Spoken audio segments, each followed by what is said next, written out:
Existe-t-il encore des miracles et des prodiges de nos jours? C'est bien la question que nous nous posons aujourd'hui sur ce plateau de Sans Façon. Et pour en parler, nous avons avec nous des serviteurs de Dieu. Mais je vais d'abord vous libérer le thème.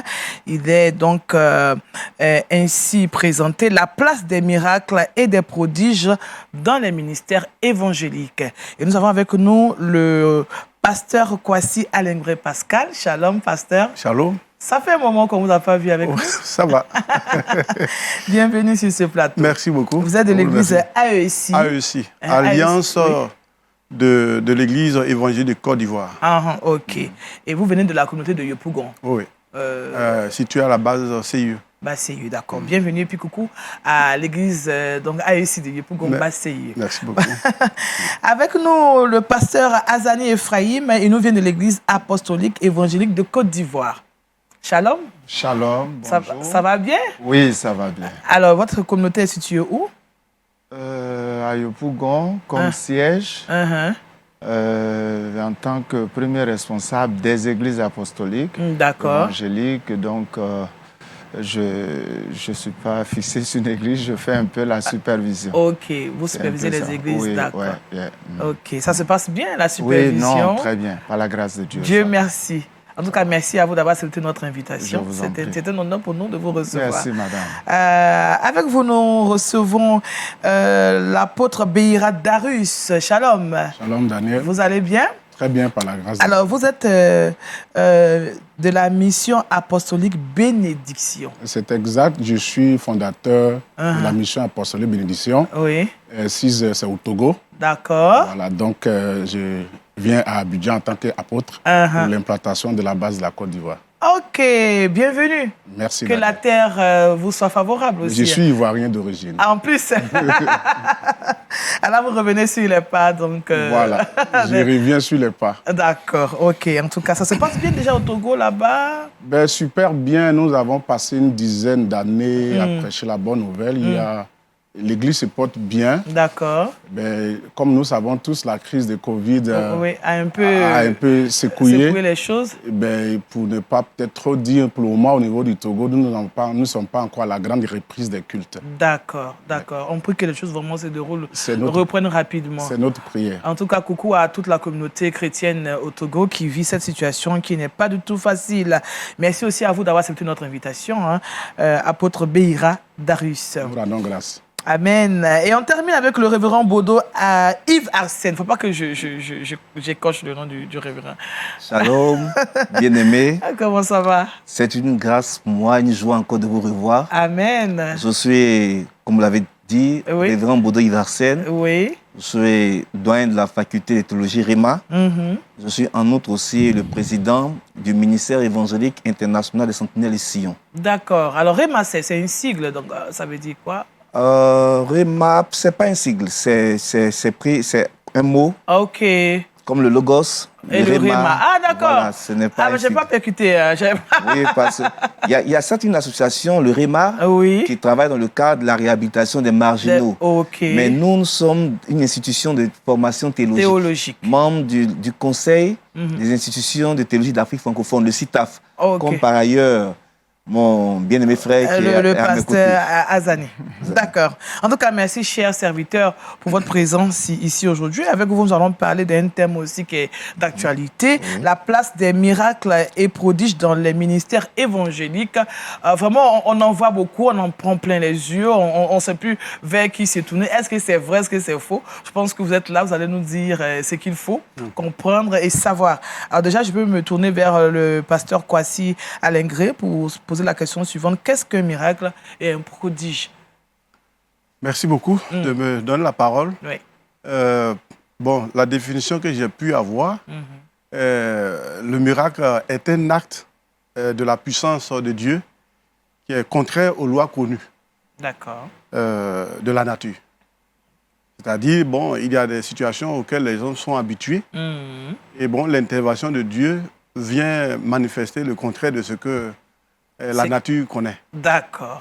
Et les prodiges? Et les prodiges, bon, c'est à peu près des mots synonymes. Des jeux de mots, quoi. Des jeux de mots, ouais. D'accord. Qui est, bon, un prodige, c'est un événement surprenant qui arrive contre le cours ordinaire des choses qu'on connaît. D'accord. Merci, pasteur Azani. Oui. Qu'est-ce que vous pouvez nous dire par rapport à ce que c'est qu'un miracle? Comment vous comprenez ces différents thèmes, miracle et prodige? Merci beaucoup. Miracle et prodige, ces deux mots sont synonymes. Miracle, c'est le surnaturel, ce qui dépasse l'entendement de l'homme, où Dieu intervient, où l'homme, la main de l'homme s'arrête, Dieu va au-delà. D'accord. Et le miracle nous surprend chaque fois. Okay. C'est inattendu, c'est surprenant, c'est du surnaturel, c'est Dieu qui intervient. Donc le miracle, c'est la main de Dieu dans la vie de l'homme. D'accord. Donc on a vu l'exemple de Jésus dans tous ces miracles qu'il a pu opérer. Et je ne peux dire que ceci. Les prodiges, c'est la même chose. La même chose parce que quand on parle de miracle, on peut joindre cela à des prodiges parce que c'est des événements qui nous surprennent toujours. C'est quelque chose d'extraordinaire, quelque chose qui dépasse l'entendement humain. Et c'est là que Dieu intervient. On voit vraiment la main de Dieu. Amen. Donc c'est un peu ça, les deux mots et tout. D'accord, merci. Pasteur Azani, alors, Révérend Baudot, vous êtes un théologien, parce que vous avez donné peut-être une signification beaucoup plus théologique. Est-ce que théologiquement parlant, le miracle et le prodige peut s'expliquer? Bon, me targuer d'être théologien, ce sera fort de le dire, mais il est important de préciser que dans le Nouveau Testament, il y a 4 mots grecs différents qui sont employés pour décrire les manifestations surnaturelles. On a par exemple le mot ergon, qui signifie action, bonne ou mauvaise, mais quelquefois utilisé pour parler des actions surnaturelles. Il y a le terme dynamis qui se réfère à la puissance, au pouvoir qui opère ces miracles-là. Nous avons le mot séméion.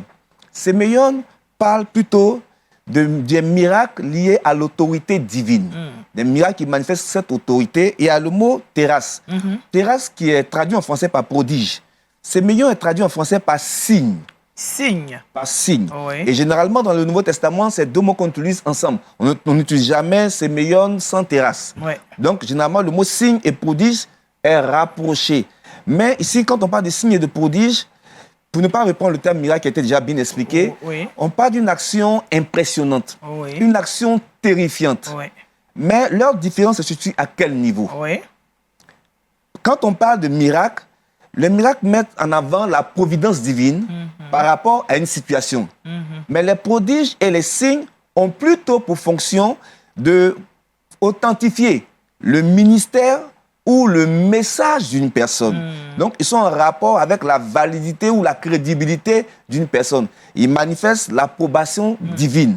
Ils manifestent le fait que cette personne-là a le sceau du surnaturel sur elle. D'accord. Voilà un peu. Déjà, je pense que pour l'entrée de jeu, on a déjà... Alors, je vais passer la parole à, à l'apôtre. Merci, merci, Daniel. Alors, je suis d'accord avec ce que mes collègues disent déjà. D'accord. Je voudrais dire que le miracle, c'est ce qui arrive à accomplissement, auquel on reconnaît l'intervention divine. Et pour parler de miracle, en termes bibliques, on part d'une promesse et on arrive à un accomplissement. Donc, le miracle touche directement l'être humain dans une situation sans issue. Par contre, le prodige, c'est aussi les faits qui se passent, mais qui dépassent les normes de l'entendement humain. C'est-à-dire qu'il y a des normes que l'homme connaît dans les événements. Et quand ces événements arrivent, que ça dépasse les normes, on parle donc de prodige. Mais du coup, puisque si nous partons sur la base des miracles qui dit que ça touche directement l'homme, mais les prodiges, ça va impacter, ça va rester dans la conscience de l'homme. L'homme, ça va avoir de l'importance pour l'homme. D'accord, un peu comme la sortie d'Égypte, Moïse qui tend le bâton et qui ouvre la mer rouge. Ça, c'est des prodiges. D'accord. Ça marque l'histoire, ça marque l'homme. Mais ça n'a pas forcément d'impact sur le corps physique. Non. Voilà. D'accord. Alors, est-ce que je vois que le révérend Baudot a essayé de faire encore la différence. Il a fait la différence un peu entre prodige et miracle. Vous pouvez, dans vos différentes interventions, j'ai vu qu'il y a quand même une petite différence entre prodige et miracle. Hein? Oui. Hein? Quand on a écouté tout à l'heure l'apôtre Béira. C'est ça, il y a quand même une différence. Il y a quand même une différence. Il y a une différence entre prodige et miracle. Miracle, oui. Ben, comme je disais tantôt, le miracle, il est attendu. On est dans une situation, mais il n'y a pas d'issue. Donc, on attend une intervention divine.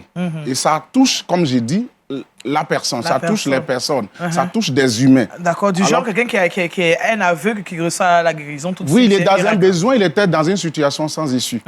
Alors que le prodige, c'est d'abord fait pour les natures. Voilà. OK. Donc, je ne poserai pas cette question. Ou bien, moi, si quelqu'un d'autre voudrait... Non. Il est bon d'ajouter que, comme il a dit, les miracles, comme je dis, sont en rapport avec la providence divine.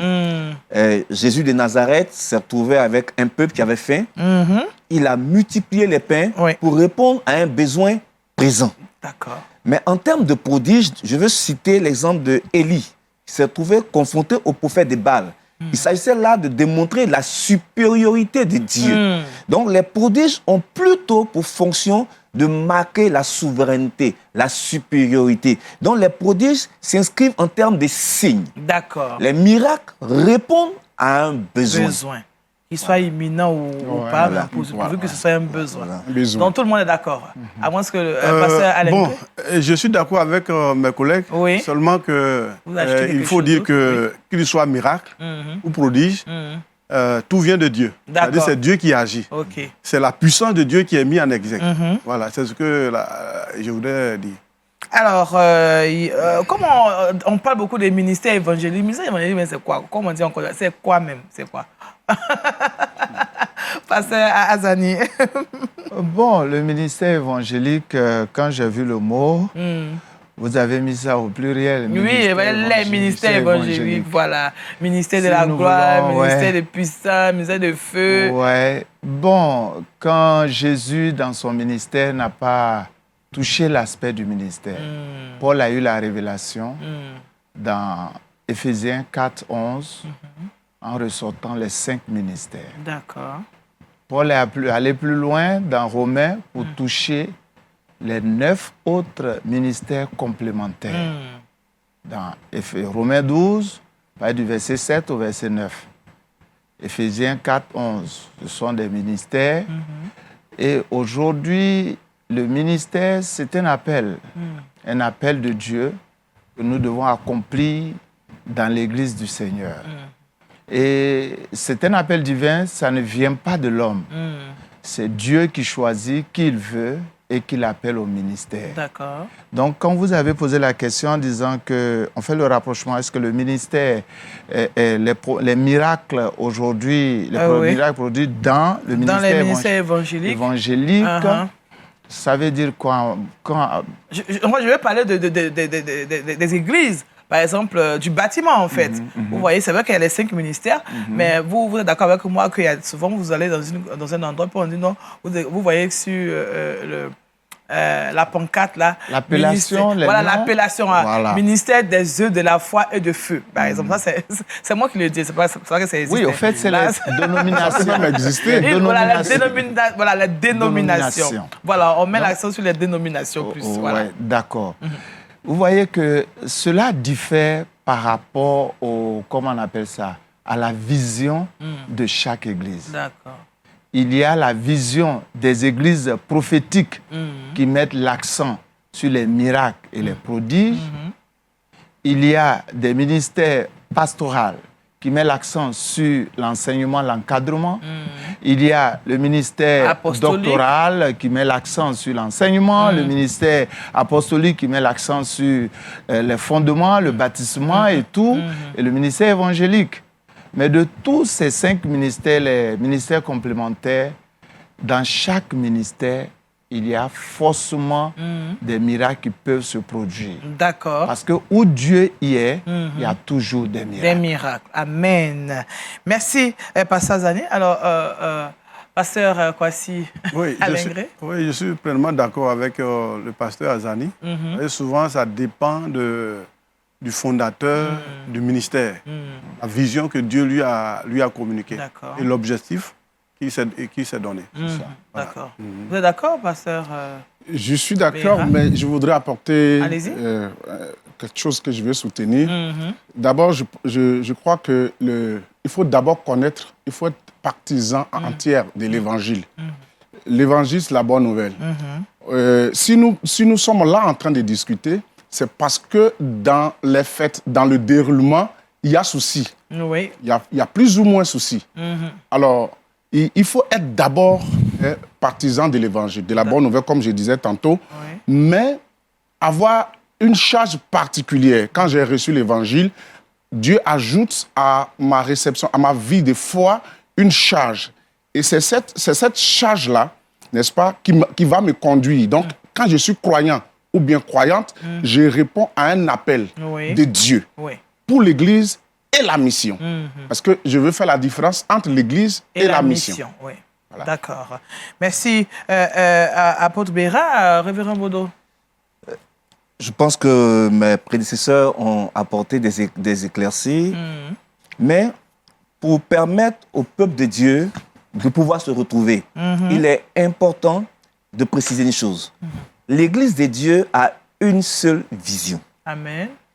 C'est d'aller, de faire de toutes les nations des disciples. Mais il peut arriver que selon l'Esprit de Dieu, en qui il y a diversité d'opérations, mais le même esprit, la stratégie n'est pas la même.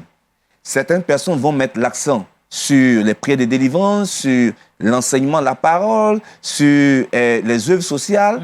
C'est la stratégie qui est différente. Malheureusement, dans le langage commun, on entend certaines personnes qui disent que non, nous n'avons pas la même vision. Mais il n'y a pas de vision. Il n'y a qu'une seule vision. Aller partout et faire des nations. Mais l'approche stratégique change d'une personne à une autre, comme il a bien précisé, par rapport aux appels. Mais qui communique l'approche stratégique? C'est le Seigneur. C'est le Seigneur. Et il faut préciser que généralement, les églises se font fort de préciser leur approche stratégique dans leur nom, dans leur dénomination, qui mettent en avant leur identité, ce sur quoi ils veulent s'appuyer, les convictions qu'ils partagent, les convictions qu'ils vont prôner, mais toujours dans la poursuite de la même vision. D'accord. Voilà un peu ce que je voulais apporter. Merci, Révérend Bodo. Oui, c'est Azani. Je voudrais... ce qu'il dit, c'est bon. Vous voulez ajouter Moi, quelque je chose? dis que l'ordre suprême est pour tout le monde. L'ordre suprême. Et c'est quoi l'ordre suprême? Aller faire de toutes les nations les disciples. La grande commission. Oui. Mais chaque personne, comme Paul, il a eu la vision. Dieu lui dit, va dans les nations, les peuples, devant les rois et ceci, cela. C'est une vision. Le jour qu'il est tombé sur la route de Damas, il a reçu une vision de la part de Dieu. C'est sur cette vision-là qu'il marche. Mais l'ordre suprême et la commission, tout ça, c'est pour tout le monde. D'accord. Mais c'est pourquoi je voulais apporter aussi il y a plusieurs exemples de visions que les gens ont reçues. C'est en fonction de ça qu'ils marchent pour atteindre l'objectif de Dieu. D'accord. Alors aujourd'hui, nous, à moins que vous voudriez ajouter quelque chose, cher pasteur. Oui, ce que je voulais ajouter, ce que j'avais appelé mission et église. Donc, ils ont bien étayé, c'est la grande commission. Donc, il y a une seule vision qui consiste à aller par tout le monde, des fêtes de toutes les nations, les disciples. Maintenant, quand nous rentrons église en tant que peuple de Dieu, en tant que corps de Christ, là, chacun, peut-être que je suis parti, j'ai eu des fidèles, comme on peut le dire. Donc, je vais bâtir là un lieu de culte. Alors, le lieu de culte, il va falloir, je l'ai fini de les gagner à Christ. Il va falloir que je les entraîne, je les garde jusqu'à ce que Jésus revienne, ou bien chacun rejoigne le Christ. Du coup, c'est dans une autre... Enfin, ce ne sera pas une autre vision, mais de façon séculaire, j'ai conduit le peuple dans ce que Dieu a mis comme charge. Et c'est ce que je disais, c'est une charge d'abord. On est appelé à ça, donc j'ai une charge.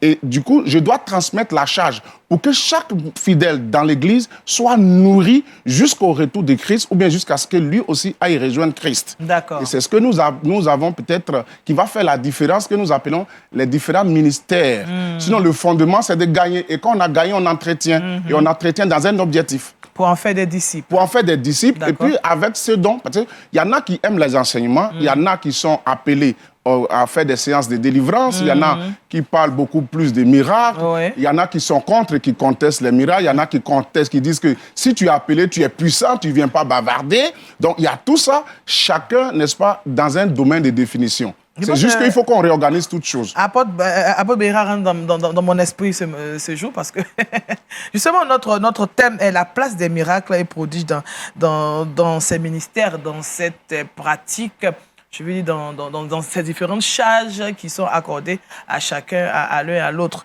Alors, est-ce que la Bible même nous parle de prodiges, de miracles? La Bible nous enseigne qu'aujourd'hui, nous devons continuer. Ça peut toujours exister, les miracles, les prodiges. Pasteur Kwasi. Merci beaucoup. Ce que je peux retenir, si vous le permettez. Allez-y, prenez la Bible. Marc chapitre 16. Oui. C'est le verset qui est beaucoup connu. Marc chapitre 16, à partir du verset 17. OK. Si je peux le lire. Allez-y. Il a dit, voici les miracles qui accompagneront ceux qui auront cru. Oui. À mon nom, ils chasseront les démons, ils parleront de nouvelles langues, ils saisiront des serpents. S'ils boivent quelques breuvages mortels, il ne leur fera point de mal. Amen. Et ils imposeront les mains et ils seront guéris. Aux malades, ils seront guéris. Et le Seigneur, après leur avoir parlé, fut enlevé au ciel, etc. etc. Donc déjà, voilà un test. Surtout dans le Nouveau Testament. Dans le Nouveau Testament, sur lequel on peut s'appuyer pour dire que, dans l'Église aujourd'hui, les miracles et les prodiges ont leur place. On leur place. Oui. D'accord. Merci, pasteur. Révérend Baudot. Oui, je pense que je vais renchérir avec ce qu'il a dit. Oui. Parce que le christianisme est une religion du surnaturel. Le christianisme n'a jamais été ordinaire. Quand nous prenons Exode au chapitre 15, il est dit au verset 26 de manière précise que « Je suis l'Éternel qui te guérit ». Donc Dieu déjà, dans son postulat, affirme être le Dieu qui guérit, le Dieu qui agit. Quand on lit la parole de Dieu, au commencement, la Bible dit « Au commencement, Dieu a fait ceci ». La Bible ne démontre pas, ne justifie pas l'existence de Dieu. La Bible affirme, elle assume, dès les premières lignes, que Dieu existe. Elle met notre foi au défi. Et elle présente les signes, les prodiges de ce Dieu créateur. De la première ligne de la parole du Seigneur à la dernière ligne de la parole du Seigneur, nous voyons des miracles, nous voyons des prodiges. Jésus a guéri les malades pendant tout son ministère. Oui. Pendant tout son ministère. Et cela est indéniable, cela est incontestable. Et il a envoyé ses disciples pour aller partout, prêcher la parole. Et il leur a dit de guérir les malades. Nous allons y revenir, je pense. D'accord, d'accord. Merci, Révérend Baudot. Quelqu'un d'autre voudrait ajouter quelque chose à Apôtre Béira? Oui, aussi longtemps. Oui. Aussi vrai que les textes que les révérends viennent de lire seront d'actualité. Aussi longtemps que nous serons encore sur la terre, les miracles et ces prodiges seront toujours d'actualité dans l'Église et même partout dans le monde. D'accord. C'est ce que je voulais vraiment ajouter. Merci. Et puis, il faut dire que votre question, elle est précise. Vous avez demandé, est-ce que ces miracles-là sont toujours d'actualité dans l'Église? Je voudrais dire que, en ce qui concerne le ministère de Jésus, le fondement, c'est vrai qu'il y a la parole qui sauve, mais pour attester, c'est les miracles. Jésus n'a pas changé. D'accord. Il est le même hier, aujourd'hui et éternellement. Donc vous entendez nous dire que les miracles attestent la présence de Jésus dans une communauté? Non, je ne suis pas en train de dire que les miracles attestent la présence de Jésus dans une communauté. C'est différent. D'accord. Je suis en train de dire que ça existe et c'est d'actualité. OK. Parce que les miracles, comme c'est un autre point, n'attestent pas forcément que c'est Jésus. OK. OK. Voilà. On comprend mieux votre réflexion. Alors, pasteur Azani. La question était, qu'est-ce que la Bible nous enseigne? Nous enseigne. Est-ce que la Bible nous enseigne? À propos des miracles. Voilà. Quand je regarde la Bible, je m'interroge. Premièrement, ces miracles-là, c'était pour glorifier Dieu. Donc, la Bible ressort ici l'importance des miracles pour la gloire de Dieu. Amen. Donc, Jésus faisait tous ces miracles pour que le nom de Dieu soit glorifié. Deuxième chose, ces miracles-là viennent par rapport pour témoigner que Jésus-Christ est fils de Dieu. Il est Dieu lui-même. Mais aujourd'hui, comme on va en arriver là, est-ce que les miracles d'aujourd'hui, là, c'était dans la même pensée de la Bible comme Jésus le faisait? D'accord, mais quand on posait la question, moi, je vais aller même un peu... Qu'est-ce qui a changé la pensée des miracles? En fait, si je peux rebondir, je dirais que je prends la question d'abord. Qu'est-ce que la Bible nous enseigne? Selon le texte que le doyen a lu, la Bible dit que les miracles accompagnent ceux qui ont cru. Oui. Ça accompagne, ça veut dire quoi? Si tu poses d'abord des actes, et puis par la suite des actes, il y a des miracles. C'est-à-dire que tu annonces la bonne nouvelle du royaume. Tu prêches Jésus-Christ ressuscité. Tu prêches la vie éternelle. Tu prêches la repentance. Et maintenant, pour que les cœurs soient touchés et qu'ils croient que Dieu existe et qu'il est vrai, il accompagne ce que tu dis par les signes. C'est pour toi, tu pourras dire à un malade, tu es guéri, il sera guéri. Amen. Pour attester la parole que tu as enseignée à celui qui est dans le besoin, ou bien à celui que tu as rencontré. Par contre, les prodiges paraissent. C'est-à-dire que c'est pour montrer que Dieu est souverain. Donc, c'est-à-dire, quand à un moment donné, on doit faire une différence, Dieu va se manifester sans forcément qu'il y ait issue pour qu'on sache qu'il est Dieu et qu'il est souverain. Dans ce cas, qu'est-ce qui a changé? Je reviens maintenant à cette nouvelle question. Mais qu'est-ce qui a changé? Qu'est-ce qui a changé? Je peux dire l'esprit, la manière de faire les miracles. Qu'est-ce qui est derrière? Enfin, oui. Qu'est-ce qui a changé? Qu'est-ce qui a changé? Ce qui a changé, c'est qu'aujourd'hui, nous constatons que ça soit... Moi, je suis quitté au Togo. Oui. Bon, j'ai fait beaucoup de nations dans la mission. Oui. Je me suis rendu compte que le problème, il est partout. Il est devenu universel jusqu'en Europe. Voilà. Ce qui a changé, c'est que les gens ont mis en avant le besoin d'opérer des miracles dans leur vie. Je ne peux pas dire que c'est la faute forcément aux hommes de Dieu. Je ne peux pas aussi dire que c'est la faute aux chrétiens. Oui. Mais aujourd'hui, c'est malheureusement que des chrétiens qui ont plus besoin et qui recherchent des miracles. Donc, ce n'est pas l'homme de Dieu qui offre ce service, mais ce sont les chrétiens eux-mêmes qui le recherchent. On est dans une position où on a besoin de croissance numérique. Non, Donc, quelque part, il faut y aller. Il y a la publicité, il y a le marketing qui est rentré dans la situation. D'accord, merci. Je pense que... En tout cas, l'homme de Dieu le dit si bien. L'autre aspect que je voudrais dire, Christ sur la terre, dans son ministère sur terre, il a mis un accent sur l'enseignement. Oui. L'enseignement, le royaume de Dieu. Faire connaître le royaume de Dieu aux âmes. Et les miracles ne viennent que pour corroborer, appuyer, n'est-ce pas, la véracité de, si je pouvais m'exprimer ainsi, de l'enseignement, de cet enseignement du royaume de Dieu. Et comme il a si bien dit, aujourd'hui, on met les miracles, les prodiges, avant la parole, cette parole qui transforme. Et c'est pourquoi aujourd'hui, vous allez découvrir dans nos assemblées où les gens n'ont pas une foi bien enracinée dans la parole. Parce que, bon, ils viennent pour des miracles. Vous dites, mais qui met les miracles en avant? Tout à l'heure, l'apôtre a parlé des fidèles qui recherchent, eux, les miracles.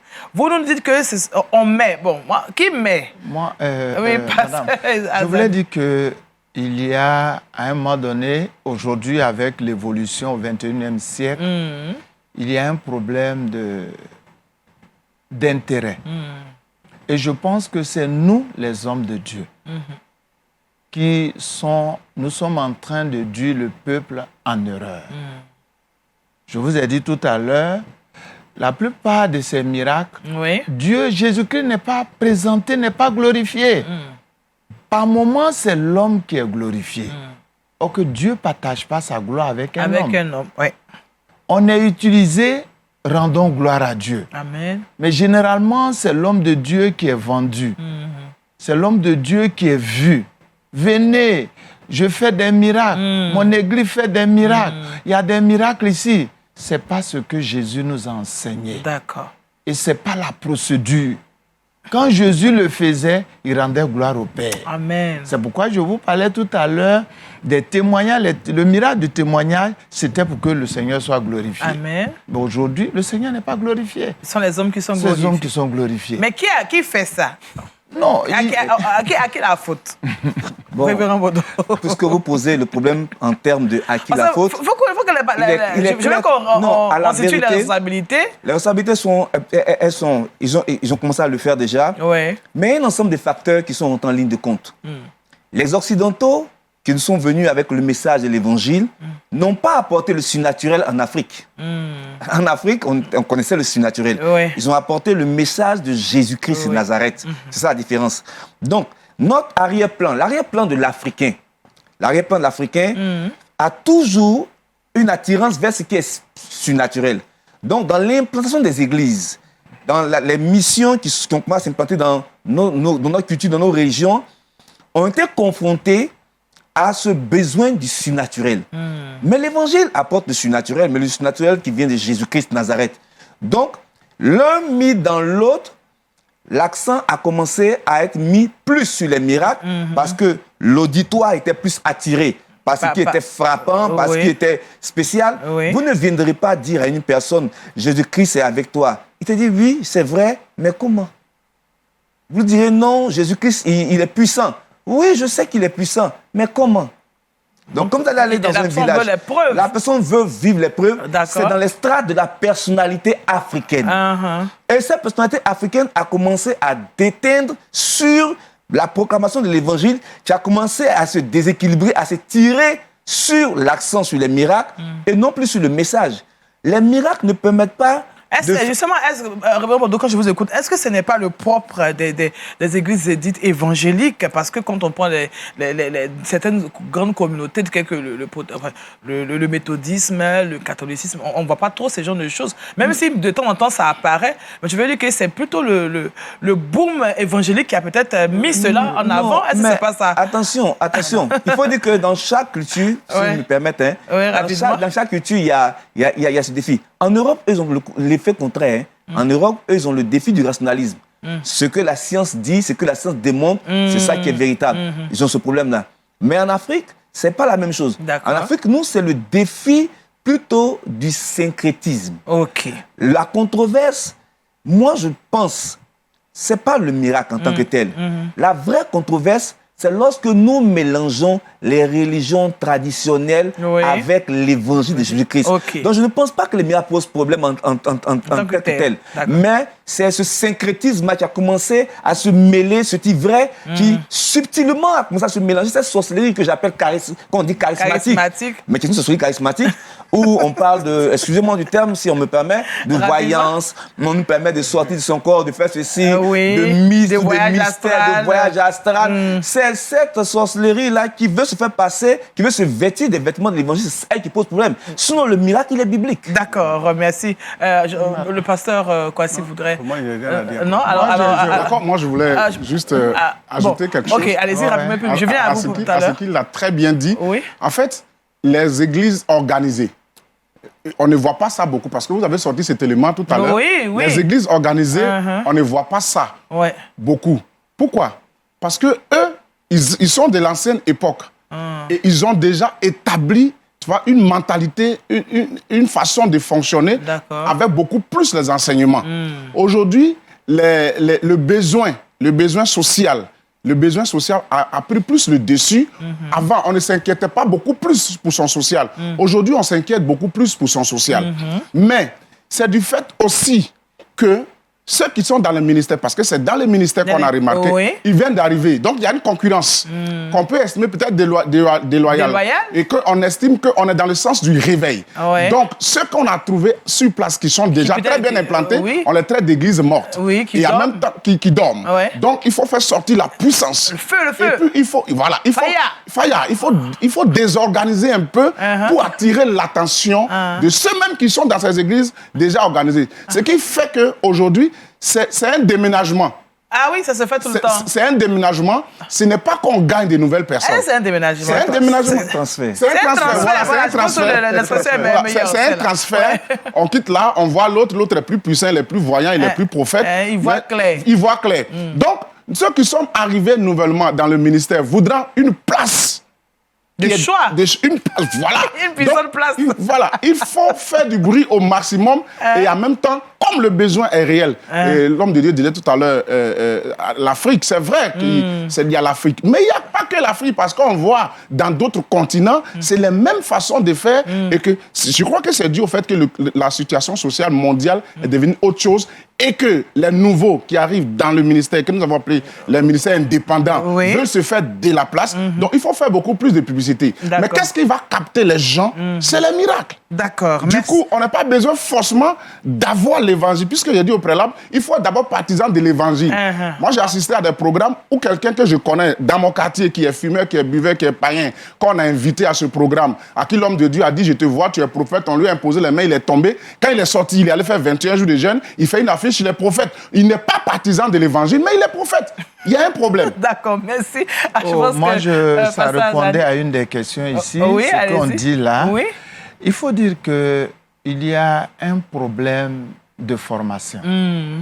La formation des pasteurs. Parce que nous sommes censés éclairer le peuple de Dieu dans la vérité. Quand on parle de formation, tous sont ils sortent d'écoles bibliques, hein? Il y en a qui sortent d'écoles bibliques et qui ont été... Ils sont consacrés, comme on dit. Aujourd'hui, nous devons malheureusement... Qui ont des pères spirituels, des mentors spirituels implantés durement. Madame, c'est pas de ça que je parle. Parce que ces personnes-là, on ne peut pas aller faire 3 mois de formation et puis venir exercer. 1 an de formation, venir exercer. Ou bien 2 ans. La formation, là. Jésus a pris combien de temps pour former ses disciples? 3 ans et demi. 3 ans pendant son passage. Combien de temps Moïse a formé Jésus? Combien de temps Paul a formé Tite et Timothée et toutes ces personnes? Aujourd'hui, il y a un problème dans le corps de Christ. Et la liberté d'association dans notre pays, de la loi de 1960, depuis l'indépendance, qui donne droit à créer une association culturelle et tout, donne beaucoup de liberté. Et en Christ, c'est la liberté. On parle, ça se transforme en libertinage. Vous voyez aujourd'hui un pasteur, comme il venait de le dire, et tous mes prédécesseurs, les gens ne sont pas formés. Ils n'ont pas mis l'accent sur la formation.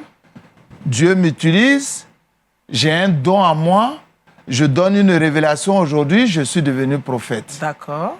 Et effectivement, le don se manifeste. C'est la prophétie de Joël dans l'Ancien Testament. C'est la prophétie de Luc repris par Joël, acte 2. C'est l'accomplissement de toutes ces choses. Ça va effectivement se manifester dans les derniers temps. Mais est-ce qu'aujourd'hui, justement, quand on vous écoute, pasteur Azani, c'est vrai que on parle de formation et on parle d'équipement, etc.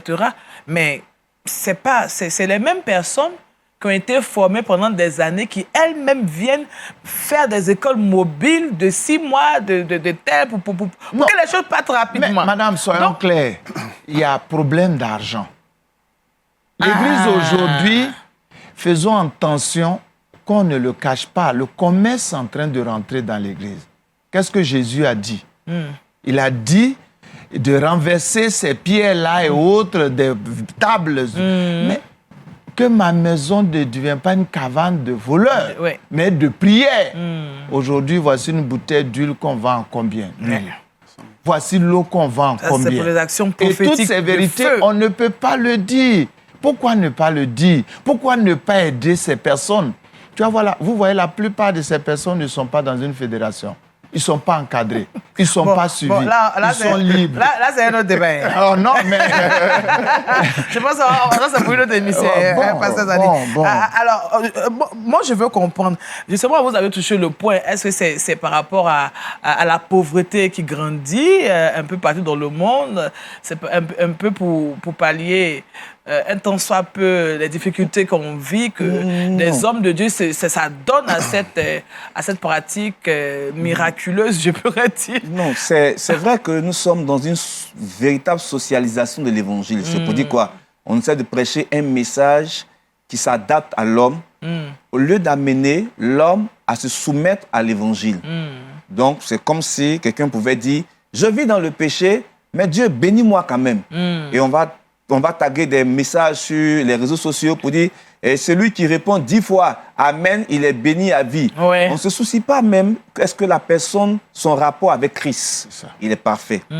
Parce que, comme l'homme de Dieu il a dit, à force de mettre l'accent sur les messages, on finit par oublier l'essence. Le but, l'accent plutôt sur les miracles, on finit par oublier le but de l'évangile qui est la transformation de l'être.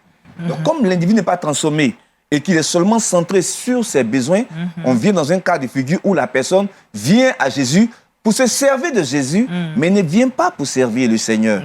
C'est vraiment cette déformation-là qui est en train de se créer, ce déséquilibre, ce qui n'était pas souhaitable au fond. D'accord, je suis d'accord avec vous, mais on ne peut pas se voiler aussi la face. Il y a des gens qui sont vraiment guéris, qui vont dans ces ministères, qui s'intéressent directement à l'homme et qui sont guéris, qui vivent leur miracle. Aujourd'hui, il n'y a pas de problème. Donc, ça veut dire que les miracles peuvent être vrais, même s'il y a quand même le côté mercantile. Non, les miracles sont importants. Vous vous rappelez l'histoire de ces femmes en Jean chapitre 4 ? Ces femmes qui ont rencontré Jésus, la femme samaritaine. La femme a été exposée, apparemment, à un message. Elle a dit à Jésus-Christ, Nazareth, mais vos pères disent qu'il faut qu'on aille adorer Dieu de l'autre côté. Ça veut dire qu'elle avait déjà entendu un message, mais ces messages ne l'ont pas transformée. Qu'est-ce qui a créé le déclic? C'est quand Jésus lui a dit, femme, va chercher ton mari. Elle dit, je n'ai pas de mari. Il dit, tu as eu 5 maris et celui avec qui tu es n'est pas ton mari. Cette simple révélation, je vais dire ce signe, ce miracle-là, a produit un impact que plusieurs messages avant ce miracle n'avaient pas produit. Donc nous croyons au miracle. Nous croyons que le miracle validifie, il authentifie le message. Amen. Pasteur Kofi? Oui, ce que je voudrais dire, je crois que les autres pasteurs l'ont déjà dit, hein, mais il faut dire qu'aujourd'hui, l'Église a un problème. Surtout, je ne suis pas encore sorti de la Côte d'Ivoire, mais l'Église en Côte d'Ivoire a un problème. Et Dieu m'a fait la grâce de participer à la formation de certains serviteurs et servants de Dieu dans une école biblique à Abidjan ici, où je profite de l'occasion pour véhiculer vraiment l'enseignement qui est biblique. Parce que, bon, comme vous l'avez dit, du côté de ceux qui se disent, qui s'auto-proclament serviteurs de Dieu et qui enseignent la parole de Dieu, on ne peut pas dire que, bon, c'est parce que, bon... Et c'est à cause de la pauvreté. Maintenant, bon, les chrétiens, les âmes qui courent aussi après les choses, peut-être ils vivent dans des situations de précarité financière. Bon, donc, l'un dans l'autre, il faut dire que la Côte d'Ivoire, surtout l'Église en Côte d'Ivoire, a un problème. Il faut régler au plus rapide, au plus vite. Bon, je ne sais pas. Chaque fois, j'aborde ce sujet avec vraiment... Vous n'êtes pas le seul. Avec violence. Mais qu'est-ce que vous qui appartenez par exemple à des fédérations, qu'est-ce que vous mettez en place justement pour régler ce problème? Parce que, quoi qu'on dise, ça prend de l'ampleur. Hein? Ça prend de l'ampleur. Des hommes et des femmes ça courent derrière les miracles. Les pasteurs aussi proposent des miracles et ça marche. Si vous le permettez, ce qui se décide au niveau des fédérations, parce que bon... Je suis dans la Fédération évangélique de Côte d'Ivoire, directeur national du social et de la solidarité. Je crois que le souci de nos autorités, si un peu ecclésiastiques, c'est d'amener, c'est-à-dire d'amener les serviteurs de Dieu à se faire former. Et là, au niveau de la fédération, c'est un des domaines sur lesquels le président est en train de beaucoup insister. Il faut que les serviteurs de Dieu se fassent informer. Madame, si vous regardez par exemple, pour ceux qui travaillent sur le corps humain, ils passent plusieurs années à la formation dans une université. Les médecins, oui, je veux parler, à plus forte raison, ceux qui travaillent sur l'âme et l'esprit ont besoin vraiment de formation. Mais les gens vont utiliser des arguments, s'appuyer même sur la parole de Dieu pour dire, quelques versets disent, bon, si tu as l'onction de Dieu, tu n'as pas besoin que tu partes en formation. Mais ça marche, non? Madame. Pasteur, apôtre Béra. Pour régler le souci, c'est délicat. Bon, ce que je voudrais dire d'abord, comme on parle de la Côte d'Ivoire, j'ai eu la grâce de faire d'autres pays, mais comme on parle de la Côte d'Ivoire, c'est tous les pays dans le monde. Là, on est vu partout. Je suis d'accord, mais LMTV, on est vu partout. Je suis d'accord, je regarde ça à Lomé, je regarde ça dans d'autres endroits. Mais je parle de la démonstration du grand frère, du pasteur Kwasi. Je voudrais dire qu'en Côte d'Ivoire, je ne veux pas peut-être exposer, peut-être, mais on est dans une émission où il faut qu'on se dise les choses. La vérité. Il y a d'abord un problème éducationnel. Il y a d'abord un problème éducationnel. La liberté d'expression en Côte d'Ivoire est exagérée. Donc, comme on est trop autonome dans les propos... On se sent tellement libre aussi. On se sent tellement libre. C'est le même Ivoirien qui va à l'église. C'est le même Ivoirien qui est devenu pasteur. Il n'a pas changé de caractère. Il est Ivoirien. Et même quand il sort de la Côte d'Ivoire, il s'en va ailleurs, on dit ça, celui-là, c'est un Ivoirien. Par sa manière de faire. Par sa manière de faire, on sait que c'est un Ivoirien. Donc, le problème pour le régler, par exemple, en Côte d'Ivoire, il va falloir qu'on parte à la racine sur le plan éducationnel. Quelqu'un qui est éduqué aujourd'hui, par exemple, si un ancien que moi, dans le ministère, veut m'interpeller sur une pratique qui n'estime pas biblique, mais écoute, c'est pas évident qu'il va m'avoir parce que je suis libre. Donc, il arrive que aujourd'hui tout le monde est père. Ah oui. Et tout le monde est père et ça pose un problème. Pour pouvoir éduquer, il faut qu'il y ait un père. Il faut qu'il y ait une référence. Quelqu'un qui peut être capable, des gens qui peuvent être capables d'interpeller la jeune génération. Il s'avère que... Si c'est un fait vraiment qui si c'est un fait, oui, mais le problème, c'est que quand on découvre qu'il y a un fait et qu'il y a un père, plus tard, on se rend compte que le père est garant de ce jeune homme. Nous avons un souci réel. D'accord. Je pense que... Madame, il y a un aspect. Azani, oui. Vous avez vu que dans l'histoire de l'Église, il y avait les conciles, le rassemblement des théologiens, des pasteurs et les évêques pour régler les problèmes concernant l'Église. Aujourd'hui, on n'a plus ces plateformes-là. Même dans les fédérations, on est de la même fédération ici de la FECI. Hier, on était en réunion, préparer des choses. Mais je veux dire que est-ce qu'on peut dire à quelqu'un, l'appel est divin, il dit Dieu m'a appelé. Qui es-tu pour lui dire que qui t'a appelé? Il a ses preuves. Il dit que Dieu l'a appelé, il a vu, il a dit. Le feu sort. Le feu sort. Dieu se manifeste. Les miracles ne peuvent pas transformer. D'accord. La parole, c'est elle seule qui peut transformer, maturer, aider la personne à grandir. Mais comme ils attirent les gens vers les miracles, qu'est-ce qu'il faut faire? Aujourd'hui, là, je crois qu'à partir de cette émission, il faut que les fédérations réfléchissent et viennent aider ces églises-là. D'accord. Je pense que nous sommes déjà au thème du temps qui nous est imparti. Donc, vous êtes d'accord avec moi que les miracles, les prodiges, le temps n'est pas révolu. Hein? Ce n'est pas révolu. On continue de vivre les miracles et les prodiges maintenant, dans nos jours. Oui, bon, si je peux... comme le révérend l'a dit, en fait, le problème, ce n'est pas totalement les miracles. Je crois que si j'ai bien retenu, ce n'est pas les miracles, mais c'est la manière. La source. La source même. Aujourd'hui, c'est ce qui crée le problème. Sinon, aujourd'hui, si Christ est dans l'Église, il va avoir des miracles, et des miracles purs. Amen. Révérend Baudot? Jésus a dit en Matthieu chapitre 22 au verset 29, vous ne comprenez ni les Écritures ni la puissance de Dieu. Il a ainsi établi, moi je pense, 4 catégories de serviteurs de Dieu. C'est-à-dire certains qui ne comprennent ni les Écritures ni la puissance de Dieu. C'est des gens qui se disent pasteur, mais dans l'expression, la manifestation, on sent que c'est du véritable fétichisme qui est en exergue. Mais il y a aussi une deuxième catégorie d'hommes de Dieu qui comprennent les Écritures, sont assis dans les Écritures, mais qui ne comprennent rien à la puissance de Dieu. Comme le cas de ces scribes qui ont été capables de dire à Hérode où le Messie devait naître, mais qui n'ont pas discerné que la prophétie s'accomplissait sous leurs yeux. Il y a la troisième catégorie qui, elle est au fait, elle est familière de l'onction, de la puissance du Saint-Esprit, mais elle n'a rien compris du message de l'Évangile. Et elle extrapole tout, et puis ça pose un problème. Moi, mon postulat, c'est la quatrième catégorie. C'est des personnes équilibrées, qui sont assis dans l'Écriture et puis qui expriment la puissance de ce Dieu-là par des signes et par des prodiges. Amen. Merci à la pasteur. Oui, les miracles sont toujours d'actualité parce que Jésus n'a pas changé. La manière dont nous devons exercer le ministère pour que ces miracles puissent produire dans la vie des chrétiens, c'est cette manière-là qu'il faut voir. Celui que Dieu utilise pour ces miracles-là, par moment, on oublie de toucher la vie du serviteur de Dieu. Dieu peut nous utiliser, mais notre vie en est une autre. Et il faut véritablement qu'on ne soit pas ouvrier d'iniquité. Ce n'est pas les miracles qui envoient au ciel. C'est ça. Il faut vérifier. Les miracles existent, Dieu nous utilise tous. Mais il faut orienter les gens dans la vérité pour le salut de leur âme. Amen. Et le salut est indispensable. Amen. Que Dieu vous bénisse. Amen.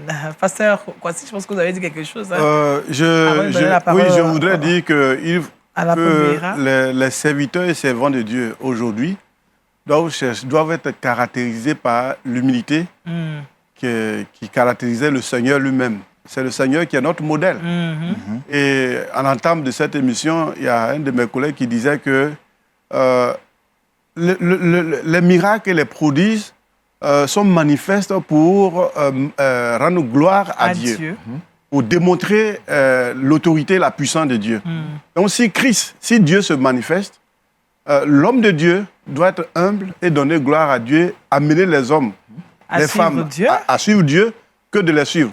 Jésus pouvait dire en Jean chapitre 1, le verset 29, il dit « Voici l'agneau de Dieu qui ôte le monde. » Le péché du monde. Voilà. Merci, apôtre Béira, Darius. Ici, le problème, pour le régler, il sera difficile et il sera... Je ne peux pas dire même impossible, mais sinon j'ai l'intention. Parce que d'abord, ça relève de la Bible des signes des derniers temps. Les miracles, plusieurs viendront, ils diront ceci, cela. Jésus n'a pas encore dit que ça va s'arrêter. Nous avons cette connaissance de l'Écriture, mais nous ne savons pas comment ça va se passer. Et c'est ce qui est en train de se passer. C'est pourquoi on ne pourra pas régler. Il faut avoir la bonne lecture des choses. Il faut avoir la bonne lecture des choses. Donc soyons sûrs que si c'est la parole de Dieu aussi, il y aura toujours des faux, il y aura toujours des vrais. Et plus on va pouvoir multiplier les vrais, les faux aussi vont se multiplier. Donc nous sommes dans la parole de Dieu. Et pour le régler, c'est que Jésus revienne. Il faut dire aussi que les objectifs mercantiles avec la société qui s'en va, ça ne va pas s'arrêter. Les gens, ça les a mis dans un confort et ça va continuer. Troisième chose, le culte de la personnalité des gens ont déjà pris goût à ça. Il ne faut pas dire à quelqu'un qui s'est mis déjà à un archibishop, archevêché mondial, de descendre à un frère en Christ. Il est dans un culte de personnalité et c'est sa personnalité. Mais il peut descendre même s'il est sur son pied. Justement, si nous sommes dans la parole de Dieu, il ne descendra pas. Pourquoi? Sinon, à moins que Jésus-Christ se révèle à lui de façon particulière pour sa repentance. Non, on va prier pour lui. Voilà. Ce qu'il faut faire, merci Daniel, c'est de prier et de prier et de prier. Autre chose, il y a une concurrence. D'accord. Chacun veut dire qu'il est plus loin que l'autre. Oui. Donc, pour être plus loin que l'autre, si on a vraiment jeûné, prié, on sera des partenaires. Si on a cherché la face de Dieu, on est de l'évangile, lui et moi, on sera des partenaires. Moi, j'ai apprécié quelque chose tout de suite quand on était dans la salle d'attente. On a partagé, on ne se connaît pas avant, moi, je ne connais personne ici, mais à part le doyen qui était en retard, nous avons échangé les numéros. Lui, déjà, directement, il a un service à me rendre tout de suite. Tout de suite. Parce qu'on est partenaires. Quand on quitte ce plateau, vous n'êtes pas supérieurs l'un à l'autre, mais vous êtes partenaires. Il n'y a pas d'orgueil ici, il n'y a pas de bishop ici. On est des frères. Amen. Et donc, cette concurrence-là... Même si je suis évêque. Même s'il est évêque, il a cette humilité-là de vouloir m'accompagner quelque part pour me rendre service. Amen. Et c'est ça, on est partenaire. Il faut tuer la concurrence. Autre chose pour terminer. Oui, terminer. Soyons sérieux. Les miracles n'ont jamais converti quelqu'un pour transformer sa vie. Comme a dit si nous voulons que la vie soit transformée, les miracles peuvent stimuler la foi. Mais pour que quelqu'un soit transformé, il faut lui enseigner la parole. C'est la parole qui transforme.